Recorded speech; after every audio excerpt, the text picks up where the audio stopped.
If you're trying to lose weight, listen to this entire video because do you know that in 2025, all the popular fad diets can actually harm you from losing weight or even harm your health? While they promise you quick results, they are often unsustainable and can cause more harm than good in the long run. In today's video, I'm going to tell you how to stop these fad diets and share 5 of the most common diets in 2025. All about adopting a sustainable approach in the long term. So let's take a closer look at the 5 popular fad diets that you should stop and lose weight right away in 2025. And number 4 and 5 are the worst, so make sure you don't skip out on them. Watch the entire video. Those who do not know me, my name is Coach Jazz. I was a former binge eater, a yo-yo dieter, doing tons of cardio, couldn't keep the weight off. And I learned through my trials and tribulations of what not to do. And I am a one-on-one coach that teach my beautiful ladies how not to make the same mistakes that I did so they can lose weight and keep the weight off for good. Number 1 diet was actually not number 1, but it's 1 through 5, but I'm just explaining number 1. So number 1 diet is the keto diet. Keto diet may promise a rapid weight loss. Is not a sustainable long-term solution for most people. By drastically limiting carbohydrates and eating high fatty food, many people experience nutrient deficiency. Not to mention, it could actually damage your liver and kidneys if you do it for a long duration of time. It restricts vital nutrients in foods like fruits, vegetables, and whole grains. It can lead to long-term health issues like vitamin deficiencies and digestive issues. And it's difficult to maintain over time, which results into a yo-yo dieting effect. And I tried this diet myself, and yes, I did lose the weight. I actually tried all these diets. Just keep it out there. Let me just bring it on out there. I tried all these 5 diets, and all of these 5 diets resulted me into yo-yo dieting. I lost the weight initially. I lost the weight rapidly, and I was deficient. I could not keep the weight off for a long period of time.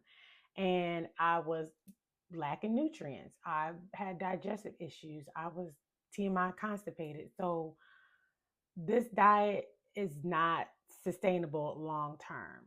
And it's just going to give you the rebound effect of gaining the weight. And it's very stressful. It was stressful for me.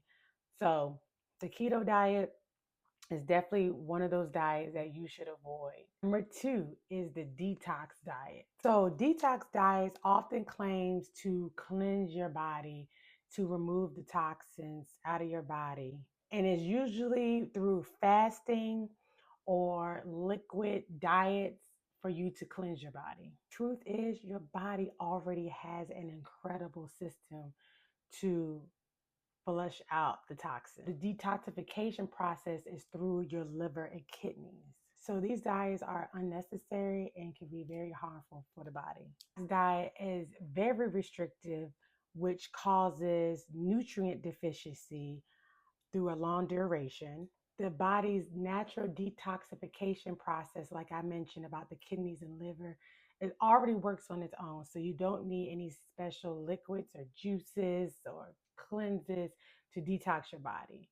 You already have that natural detoxification. And with the detox cleanse, you're feeling sluggish, irritable, just plain old crap because of the low calories that you're consuming through the liquid diet. So definitely avoid this diet because, as I stated, I did this before and I need something to chew on, honey. I need to munch on some food. And so during this detox cleanse, I was so miserable with just drinking, and having very low calories and definitely not sustainable. So you should definitely avoid this diet. Before we get into the next few diets, make sure you hit that subscribe button and like this video so you do not miss out on any other tips on how to lose weight in 2025. All right, diet number 3 is the juice cleanse. So it's something similar as the detoxification cleanse. Detox diet, usually you're drinking some type of liquid for you to detox your system. Is not particularly any type of fruits or anything like that. It's mostly like in a bottle that you will drink, and you have to drink that all day. But with this particular diet, you are drinking mostly just fruits and vegetables. The juice cleanse promise a rapid weight loss as well, and it also can cause nutrient deficient as well. The juice cleanse does not include healthy fats, it does not include fiber, and it definitely does not include protein for you to sustain to build that lean muscle mass. Definitely want to avoid the juice cleanse because you are having no protein at all.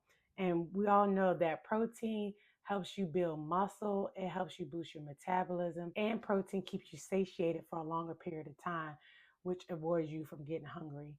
And the juice cleanse definitely will make you hungry for just eating just fruits and vegetables all day. And most juice cleanses has very high sugar content, which spikes your insulin levels. And when you spike your insulin level, it's basically just making you hungrier quicker throughout the day. So that's why protein is very important in your diet, so you won't have that insulin spike. And it's not sustainable, and it doesn't promote long-term effects. So again, it's giving you that quick weight loss, but it's not sustainable long term. You're not going to be on a juice cleanse for the rest of your life. So you might as well not do it. Number 4 is the raw food diet. So the raw food diet eliminates all cooked food, which can be beneficial in some cases because raw fruits and vegetables has higher nutrient content in it. However, eliminating all food groups like cooked grain can lead to nutritional imbalance. And some foods are more safer and more digestible when you are cooking it. So why you should avoid this particular raw food diet is because you're missing out on the cooked food that can give you that nutrients for you to have a healthy lifestyle.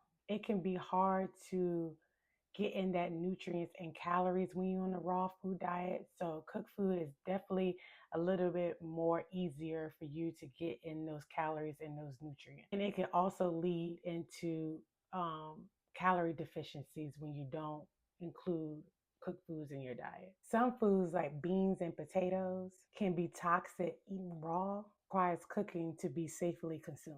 Also with the raw food diet, like I said, I tried this too, and you just got no seasoning at all. At least when you're cooking, you put a little seasoning stuff. Yeah, you can put seasoning on raw food, but it's just cold and no season. So, I can't do it. I needed something a little bit hot. Okay, so yeah, the raw food diet. If you try this and you know you can sustain this long term, go have at it. But again, cooked food is way more sustainable. And like I said, too, you want to eliminate some of the toxins on certain foods that can't be eaten raw. So I'll take the hot food. I take the hot food. Number 5, last but not least, this is one of the most popular diets is intermittent fasting. So intermittent fasting has gained popularity over the years, honey, but it's not a one size fit all approach. It may not be suitable for everyone. For those who have a history of eating disorders like I did, high stress levels, or specific health conditions, fasting can actually cause more harm than good. That's why you should avoid intermittent fasting. Like I did, and this is exactly why I stopped intermittent fasting. It can lead into an unhealthy relationship with food, which causes binge eating. So when you're going a long period of time without eating and your body is craving the nutrients earlier part of the day, when you start to consume your food, you're going to eat more than anticipated because your body has been so deprived for long hours. And when you're eating that food, you're like, oh my gosh, I want more, I want more. And this happened to me. I would do so good throughout the week, and then the weekend comes, and I'm like, I'm just going to eat just a veggie burger and a salad, and then it leads to a veggie burger with a salad, with some fries, with a milkshake, with some cookies, with an extra side of something else. So you just lead into binge eating, and that's not a healthy relationship with food, because now you going back on Monday saying like, okay, I ate all this food over the weekend because I was depriving myself and I binged, and I gotta punish myself. So now I gotta work off all this food, and so you're restricting again and over exercising. So you definitely want to avoid that, because it's no fun mentally and physically. It may not be appropriate for people that have certain medical conditions, because that can interfere with their insulin levels. It can interfere with anything else that can harm you medically. So that's why you should avoid intermittent fasting. Definitely for women that are pregnant as well, they should not intermittent fast. It may not promote sustainable habits, your metabolism if done incorrectly. And you're not eating enough protein, when you're not consuming enough calories throughout the day, it can basically slow down your metabolism, because you're not eating enough calories for your body to burn when you're building muscle.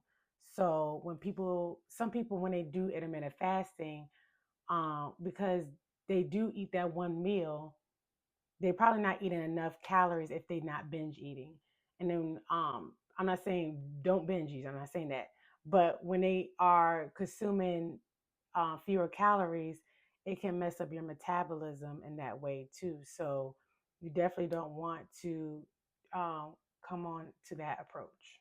So if you like this video, you definitely have to check out this video right here, so you can lose weight and build muscle in 2025.